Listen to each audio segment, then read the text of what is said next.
Hey guys, this is Shae, and I am so excited to be doing yet another collab with Nittani Draws. Thanks again, girl, for having me on your channel.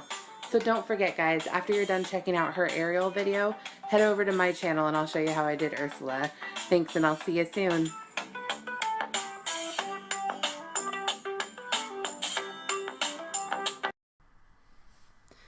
Hey guys, welcome to another episode of Nittani Draws. I'm Nittani, and today I'm coming at you with the second half of my collaboration with Shae, who you've already heard from because she had a little announcement at the very beginning of the video. So what I did with this drawing is very similar to how I did the Ursula drawing, but I think that it turned out a lot better, and here is why. So the first time I made this little template in order to create the background, and I sketched it and it sucked, so then I went into the computer, I made the template with the computer, and then the template came out perfect, so then I put that onto the Ursula drawing and it looked great. Then I did the same thing with the Ariel drawing and traced it onto the paper that I was going to be using. Worked great, looks awesome. Then I started drawing the character. Ursula, I think the character turned out okay, but she didn't have a very cohesive coloring style to it.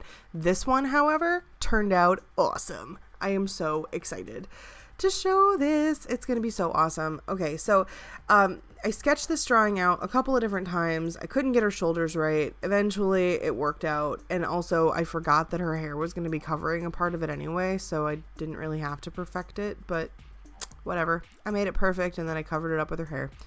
So Ariel's hair, as usual, is floating all around her because she's underwater and it can do that sort of thing.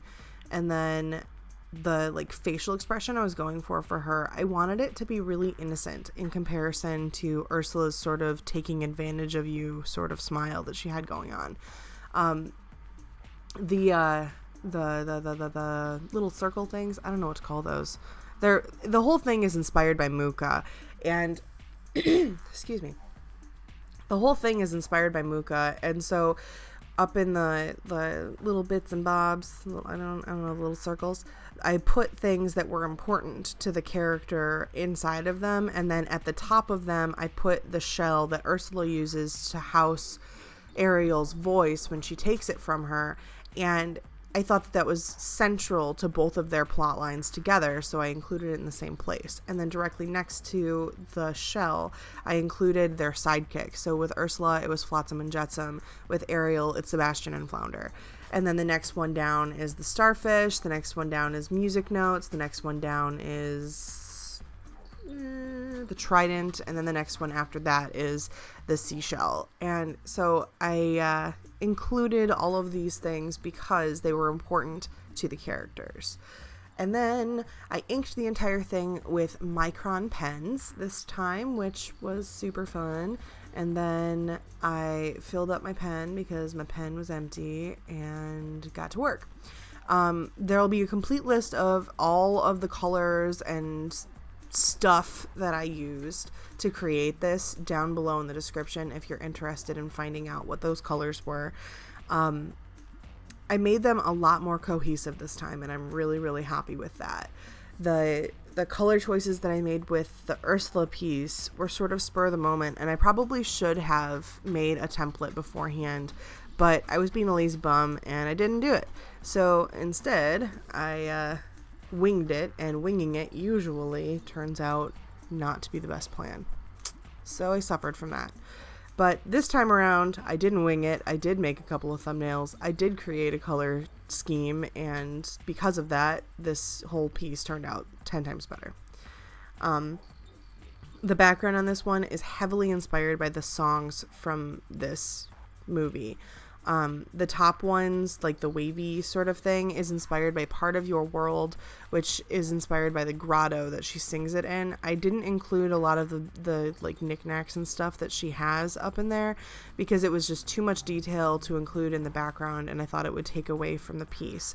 So I just created those wavy lines in the deep dark colors in order to give that feeling of Part of Your World without thinking about all of the little details and things that could detract. And then down below, the bright colors with the coral and everything, those are inspired by Sebastian's song. I can't think of the name of it right now. Do do do do do do do do do do do do do do do do do. Whatever that one is. I don't know.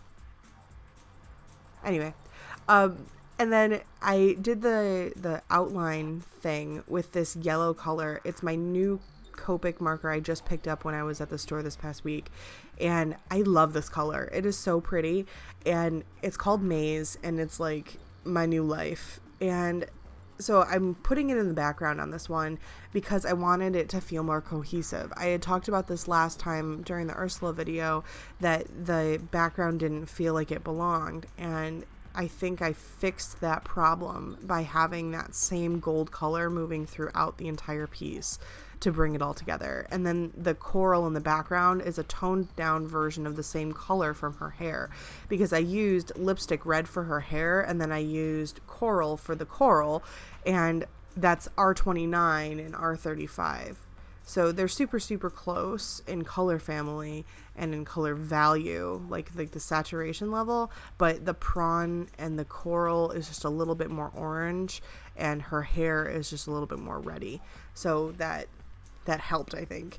And then for her skin tone, I used my new markers, which I did the art haul video for. You'll see in a couple of days here. And that color set is YR000 and YR00. And I really, really, really like these colors. They're a yellow-red color, which I think gives much more of a realistic skin tone than the Copic marker skin color. And I love it. It is a little bit more yellow toned, but also has a little bit of a pink peachy undertone to it, and I love it. And I want to use it for everyone, even if that would be entirely unrealistic. And then to make the piece even more cohesive, I utilized that sand color, and that was used throughout. It was already used on the starfish, so I figured why not put it in the background, because that's what Muka does, is that he uses like a beigey color to combine the whole piece together and create that like warm, comfortable feeling. And so I wanted to include something like that. And then the circle around her head was looking really boring, so I added lines to it with my Copic multi-liners in burnt sienna, and then I added the lines of silver around her, and then added some lines around that halo to create like a shiny halo look, which is also very Muka. So here is the grand finale picture. I hope you love her. I slowed down the big reveal a little bit on this one so that you can really see all the details, because I've been requested to slow it down. I guess I was going too fast for the end, which is awesome. I'm glad that you guys want to see what I actually do here. So yeah, I think Flounder turned out really cute.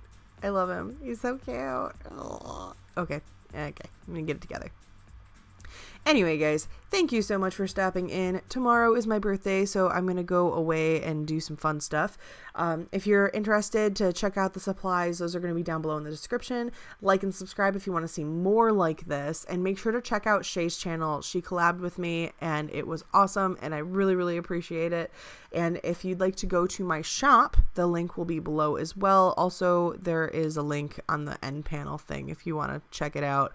Anyway, guys, thank you so much for stopping in, and I will see you next time.